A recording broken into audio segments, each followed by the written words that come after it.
রাজা যে এলাকায় পা রাখে সে এলাকাটা রাজার হয়ে যায়। ক্রিকেটের রাজা কোহলির ক্ষেত্রেও বিষয়টা সত্য। কিং কোহলি যত দেশে ওয়ানডে খেলেছেন তত দেশেই সেঞ্চুরি করেছেন। তিনি ছাড়া ইতিহাসের অন্য কোনো ব্যাটসম্যানের এই রেকর্ড নেই। কলকাতার ইডেন গার্ডেন্স থেকে বাংলাদেশের মিরপুর হয়ে নিউজিল্যান্ডের নেপিয়ার কিংবা অস্ট্রেলিয়ার এডিলেড ওভাল সবখানেই কোহলি 3 অঙ্কের ঘর স্পর্শ করেছেন। কোহলি তার ক্যারিয়ারে ভারত সহ 10টি দেশে ওয়ানডে খেলেছেন। এই 10 দেশে তার প্রথম 10টি সেঞ্চুরি দেখে নেওয়া যায়। কোহলির অভিষেক ওয়ানডে সেঞ্চুরিটা এসেছিল তার ঘরের মাটিতে শ্রীলঙ্কার বিপক্ষে 2009 সালের কথা। আন্তর্জাতিক ক্রিকেটে তখনও তিনি বড় কোনো নাম হয়ে ওঠেননি। প্রতিভাবান পরিচয় থাকলেও সামর্থ্য প্রমাণের জন্য বড় কিছু করতে হতো। কোহলিও তাই করেছিলেন। শ্রীলঙ্কার বিপক্ষে 5 ম্যাচ সিরিজের চতুর্থটিতে কলকাতার ইডেন গার্ডেন্সে প্রথমবারের মতো 3 অঙ্কের ঘরে পৌঁছেছিলেন। ক্যারিয়ারে বহু সেঞ্চুরি থাকলেও তার 114 বলে 107 রানের সেই ইনিংসটা একটু বেশি স্পেশাল। ভারত থেকে আসা যাক বাংলাদেশে। ওয়ানডে ক্যারিয়ারের দ্বিতীয় সেঞ্চুরিটা বিরাট বাংলাদেশেই করেছেন।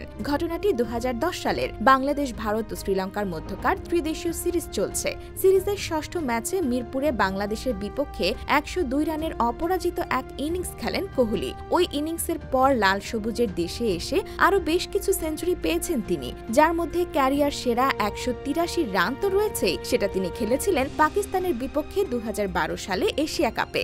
SEN দেশগুলোর মাঝে বিরাট সবার আগে ওয়ানডে সেঞ্চুরি পেয়েছিলেন ইংল্যান্ডে। 2011 সালে দ্বিপাক্ষিক সিরিজ খেলতে ইংল্যান্ড সফরে গিয়েছিল ভারত। সে সফরে ওয়ানডে সিরিজের পঞ্চম ম্যাচে কার্ডিফের সোফিয়া গার্ডেন্সে ধৈর্যশীল এক সেঞ্চুরি উপহার দেন কিং।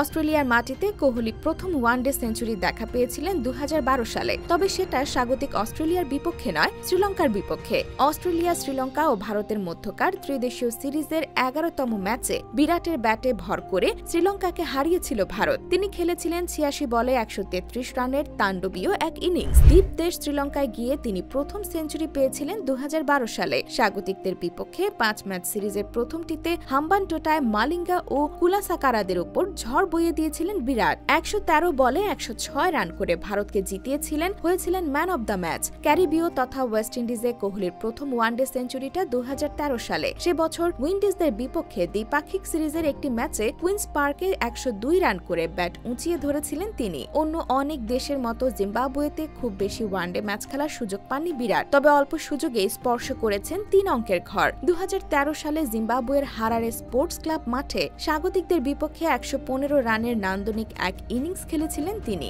এর মধ্যে সে সময় খেলা 7টি দেশেই তিনি ওয়ানডে শতকের রেকর্ড গড়েছিলেন। বাকি ছিল নিউজিল্যান্ড ও সাউথ আফ্রিকার মতো দেশগুলো। নিউজিল্যান্ডে বিরাটের প্রথম এবং একমাত্র সেঞ্চুরিটা এসেছিল 2014 সালে। নেপিয়ারে স্বাগতিকদের বিপক্ষে খেলা 123 রানের সেই ইনিংসটি অবশ্য ভারতকে বাঁচাতে পারেনি সেদিন। 2008 সালে অভিষেকের পর একদিনের ম্যাচে প্রায় সব দেশে সেঞ্চুরি পেলেও সাউথ আফ্রিকায় কাঙ্ক্ষিত সাফল্য পাচ্ছিলেন না কোহলি। অবশেষে সফলতার দেখা মেলে 2018 সালে। সে বছর 6 ম্যাচের ওয়ানডে সিরিজে প্রোটিয়াদের বিপক্ষে একে একে 3টা একশুদ্ধ ইনিংস খেলেন তিনি। অভিষেকের 16 বছর পেরিয়ে গেলেও এতদিন সংযুক্ত আরব আমিরাতে কোহলি কোনো ওয়ানডে ম্যাচ খেলেননি। 2025 সালে চ্যাম্পিয়ন্স ট্রফির মাধ্যমে সে দেশেও খেলে ফেলেছেন ম্যাচ। গ্রুপ পর্বের ম্যাচে পাকিস্তানের বিপক্ষে করেছেন দুর্দান্ত এক সেঞ্চুরি। তাতেই হয়ে গেছে কোহলির 10-এ 10। নিজের খেলা প্রতিটি দেশেই এখন তিনি সেঞ্চুরির মালিক।